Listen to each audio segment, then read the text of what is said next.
दोस्तों नमस्कार, जय हिंद, वंदे मातरम। आ चुका है कक्षा 12वीं अर्धवार्षिक परीक्षा का पेपर और वो भी है दोस्तों हिंदी सब्जेक्ट का। यहाँ पर आप देख सकते हो एमपी बोर्ड का कक्षा 12वीं वालों का हिंदी का पेपर आ चुका है, वो भी अर्धवार्षिक परीक्षा। दोस्तों यहाँ पर आपका जो कल पेपर है उसमें आपको इसमें से जरूर क्वेश्चन देखने को मिलेंगे। चलिए आइए स्टार्ट करते हैं कक्षा 12वीं हिंदी सब्जेक्ट का पेपर। ये रहा आपका पहला क्वेश्चन, आकाश में कौन उड़ रहे हैं। दोस्तों सही विकल्प का ये पहला क्वेश्चन है। इसमें आपको बताना है आकाश में बगुले उड़ रहे हैं। इसके बाद में दूसरा प्रश्न आ चुका है, भक्तिन नामक आप लोगों की जो रचना है उसमें से भक्तिन कहाँ की रहने वाली थी। तो प्यारे बच्चों, भक्तिन जो है वो याद रखना कहाँ की रहने वाली थी, झूंसी की रहने वाली थी। इसके बाद में नेक्स्ट क्वेश्चन आप लोगों का ये रहा, जूझ उपन्यास मूलतः किस भाषा में लिखा गया है। तो दोस्तों जूझ उपन्यास जो है इसमें आप लोगों को याद रखना है मराठी भाषा में लिखा गया है। मराठी आपका करेक्ट होगा। अगला देखिए, निम्न में से किसका संबंध कविता से नहीं है। तो दोस्तों जो यहाँ पर वाद्य यंत्र होता है इसका संबंध कविता से नहीं है। शब्द का भी संबंध होता है, भाषा का भी होता है और छंद का भी होता है, लेकिन वाद्य यंत्र का संबंध कविता से नहीं है। ऐसा आप उत्तर में याद रखेंगे। इसके बाद क्वेश्चन नंबर 5 देखिए, उर्दू और फारसी की छंद शैली कहलाती है।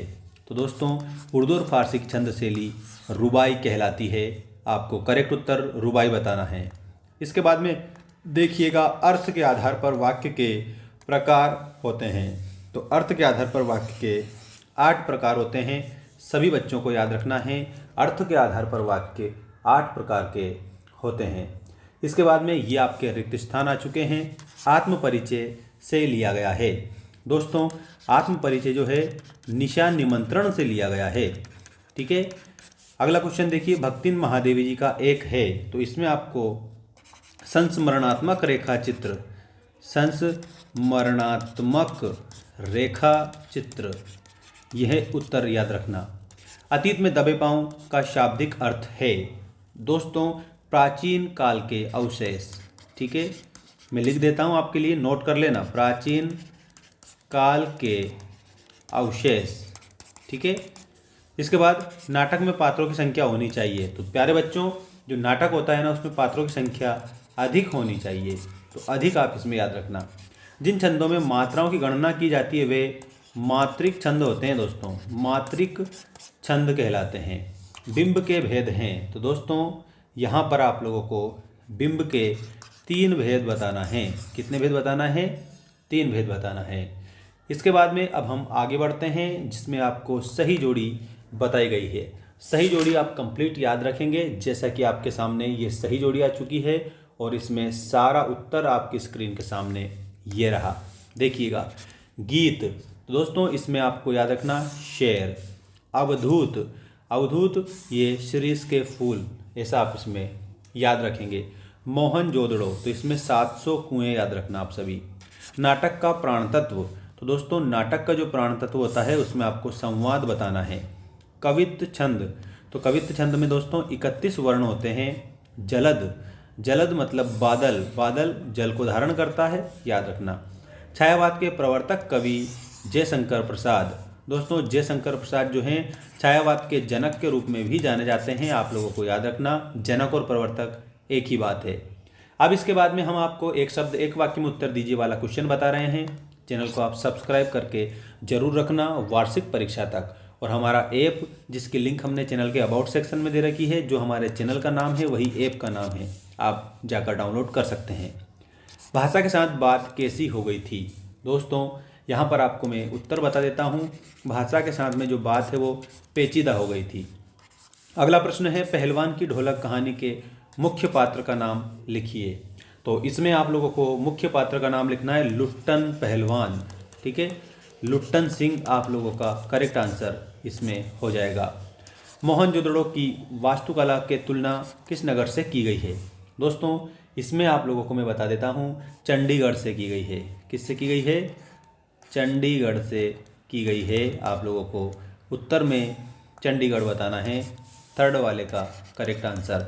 और सभी बच्चे चैनल को सब्सक्राइब करेंगे और लाइक करेंगे। उल्टा पिरामिड शैली में समाचार को कितने भागों में बांटा गया है? देखिएगा, उल्टा पिरामिड जो शैली होती है ना, उसको 3 भागों में बांटा जाता है समाचार को, ठीक है। जिसमें एक तो रहता है इंट्रो, ठीक, उसके बाद में एक रहता है बॉडी और एक रहता है एंड, ठीक है। इंट्रो, बॉडी और समापन, इस प्रकार से 3 भागों में बांटा जाता है। शब्दों के सार्थक समूह को क्या कहते हैं? दोस्तों, शब्दों का जो सार्थक समूह होता है ना, उसको वाक्य कहा जाता है। कान का कच्चा मुहावरे का अर्थ बताइए। तो दोस्तों, कान का कच्चा मुहावरे का जो अर्थ होता है वो होता है अफवाहों पर विश्वास करना, ठीक है।